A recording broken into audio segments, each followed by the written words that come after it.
ඒ කාලේ අවුරුදු 25ක මට දේශපාලනය කියන එක මෙලෝ හසරක් තේරුන්නේ නැහැ. හරිද?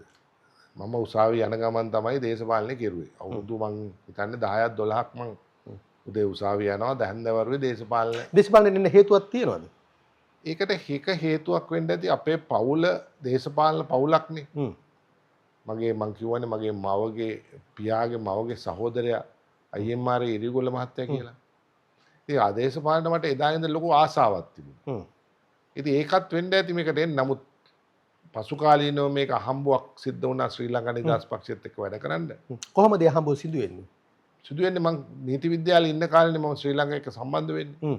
එතකොට අර 80 වර්ජන ඇවිල්ලා මිනිස්සුන්ට ගහලා මිනිස්සු ගෙදර එලවලා නිතරම දකින්නේ අපි නිකන් බොහොම සිත් කාවදින කතන්දර.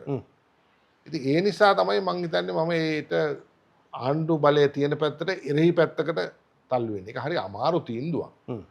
මම පක්ෂ දේශපාලනය කරන කාලෙත් වකට තිබුණු පක්ෂය ඉතාම බලවත්.